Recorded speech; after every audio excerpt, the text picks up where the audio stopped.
Hari ni aku ada dua kamera 360 yang paling power untuk abad ni, dan aku personally rasa DJI Osmo 360 ni lagi power daripada Insta360 F5. So, aku nak cerita dalam video kali ni. Benda first kali yang paling obvious adalah dia punya form factor. Kalau korang tengok sendiri, X5 ni dia lagi besar daripada Osmo 360 ni. Dengan perbezaan saiz ni juga bermaksud dia punya berat pun berbeza. Dan bagi aku itu berat yang agak signifikan juga berbeza. Lebih-lebih lagi dengan saiz yang berbeza macam ni. Lepas tu kan korang asyik tanya kan mana satu lagi power kan. Sebenarnya DJI Osmo 360 ni dia lagi power sebab dia datang dengan 1-inch sensor. Maknanya dia datang dengan sensor yang lebih besar daripada yang ini. Insta360 F5 dia datang dengan sensor 1/1.28. Jadi sensor yang ni lebih besar dan maknanya kualiti gambar dia lebih cantik. Selain dari sensor yang lebih besar tadi juga, Osmo 360 ni dia boleh record up to 8K 50fps. Dan untuk Insta360 ni dia boleh 8K 30fps sahaja. Maknanya kalau korang dapat slow-mo yang lebih best, Osmo 360 ni dia lagi best lah. Dia boleh dapat slow-mo yang lebih smooth. Untuk kedua-dua kamera ni juga dia punya gambar siang tu memang sangat-sangat lawa lah. Kalau korang ada cahaya yang cukup, dia punya gambar tu memang confirm akan lawa. Tapi perbezaan dia akan berlaku bila korang dekat low light. Jadi aku nak buat comparison untuk low light. Korang tengoklah sendiri video ni.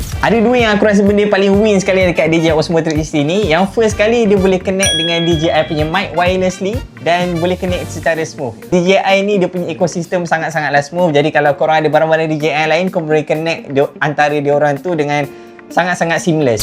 Dan strength yang kedua pula aku rasa DJI Osmo 360 ni adalah dia ada internal storage. Jadi korang ada backup storage dekat dalam ni 105GB. Tapi kalau korang nak pakai SD card pun tak ada masalah, boleh juga masukkan SD card. Kalau untuk X5 ni pula dia punya strength adalah dia punya lens ni korang boleh tukar sendiri andai kata rosak. Kalau DJI buat macam tu juga, aku boleh kata DJI ni yang paling perfect lah sekali lah. Dan yang paling best juga untuk DJI Osmo 360 ni, dia punya bateri adalah bateri yang sama dengan Osmo Action punya series. Jadi macam sekarang ni aku pengguna Osmo Action series, jadi aku punya bateri tu aku boleh tukar-tukar juga dengan DJI Osmo 360. Jadi aku rasa itu je lah kot yang aku boleh share untuk comparison kedua-dua kamera yang paling power pada abad ni. Dan personally kalau tanya aku, DJI lagi power lah. Tapi kalau korang nak beli, ikut korang nak beli yang mana, aku tak paksa. Dan semoga manfaat. Kat dulu. Ciao.